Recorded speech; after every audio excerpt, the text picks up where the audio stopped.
கிறிஸ்துவில் பிரியமானவர்களே, ஆண்டவராகிய இயேசு கிறிஸ்துவின் நாமத்திலே உங்கள் யாவரையும் வாழ்த்தி ஆசிர்வதிக்கிறேன். இந்த நாளுக்கென்று தேவன் நமக்கு அருளி இருக்கும் ஜீவ வார்த்தை ஏசாயா தீர்க்க தரிசன புஸ்தகம் 45 அதிகாரம், அதிலே 2வது வசனம். நான் உனக்கு முன்னே போய் கோணலானவைகளை செவ்வையாக்குவேன். என கேட்கிற தேவனுடைய பிள்ளைகளே, ஆண்டவரை அறிந்திராத கோரேசுக்கு அருளப்பட்ட ஆச்சரியமான வாக்குத்தத்த வசனம் தான் இது. இன்று ஆண்டவர் உங்களுக்கு முன் சென்று எல்லாவற்றையும் செவ்வையாக்கும் ஒரு நாளாய் இந்த நாள் இருக்கிறது. இன்று கர்த்தர் உங்கள் வாழ்க்கையில் ராஜரீக பாதைகளை திறக்கும் ஒரு நாளாய் இந்த நாள் இருக்கிறது. இனி தீமை உங்களை தொடருவதில்லை, நன்மையும் கிருபையும் உங்களை தொடரும். அவருடைய நேசம் உங்கள் மேல் படரும், அவருடைய மேன்மை உங்களை தேடி வரும். தேவனுடைய பிள்ளைகளே, இந்த ஆச்சரியமான அதிகாரத்திலே முதல் வசனத்தை கவனிக்கும் பொழுது, இந்த முதல் வசனத்திலே 3 காரியங்கள் சொல்லப்பட்டிருக்கிறது. அவைகளைத்தான் இந்த நாளின் வசனத்திற்கு ஆதாரமாய் தியானிக்க இருக்கிறோம். முதலாவது காரியம் அங்கே சொல்லப்பட்டிருக்கிறது. கவனிக்கும் பொழுது, அவர் கீழ்ப்படுத்துகிறவராக இருக்கிறார். அவர் கீழ்ப்படுத்துகிறவர்.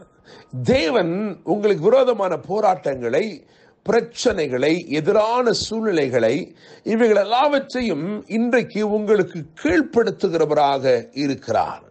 கர்த்தர் கோரேசுக்கு ஒரு வாக்கு கொடுக்கிறார். அதற்கு முந்தின வசனம் இப்படியாய் சொல்கிறது, அவர் கீழ்ப்படுத்துகிறவர். அவர் உங்களுக்கு விரோதமான எல்லாவற்றையும், உங்களுக்கு எதிராயிருக்கிற எல்லாவற்றையும் இன்றைக்கு உங்களுக்கு கீழ்ப்படுத்துகிறார்.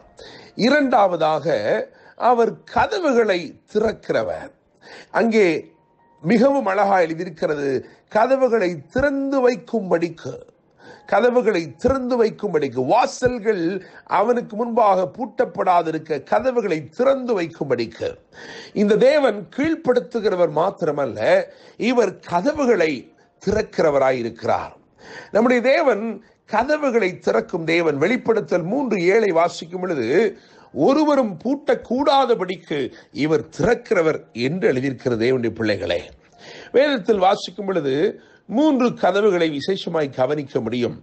முதலாவதாக ஆதியாமத்தின் புஸ்தகம் 7ஆம் அதிகாரம் 16ஆம் வசனத்திலே அங்கே நோவாவின் பேழையில் இருந்த மரக்கதவை குறித்து வேதம் சொல்கிறது. அந்த கதவை கர்த்தரே பூட்டினார் என்று எழுதியிருக்கிறது. கர்த்தர் கதவை அடைத்தார் என்று எழுதியிருக்கிறது. கர்த்தர் அடைத்திருக்கிற கதவை அவருடைய வேளையின்படி அவர் அழகாக திறப்பார்.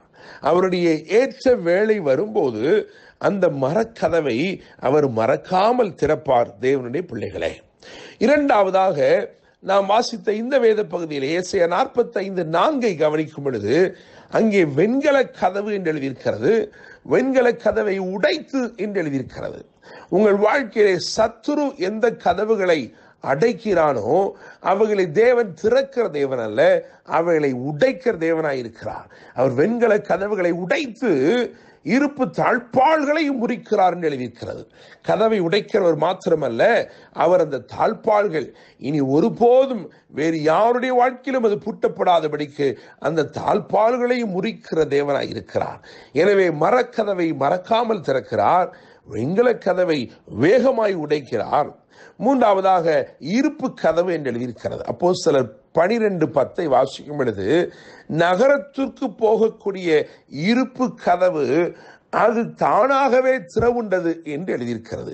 என கேட்கிற தேவனுடைய பிள்ளைகளே, அவர் மரக்கதவுகளை மறக்காமல் திறப்பார், வெண்கல கதவை வேகமாய் உடைப்பார், இருப்பு கதவை இன்றைக்கே திறப்பார். தேவனுடைய பிள்ளைகளை, நாம் 3 காரியங்களை தியானித்துக் கொண்டிருக்கிறோம். முதலாவது, அவர் கீழ்ப்படுத்துகிறவர் என்று உங்களிடத்தில் பேசினேன்.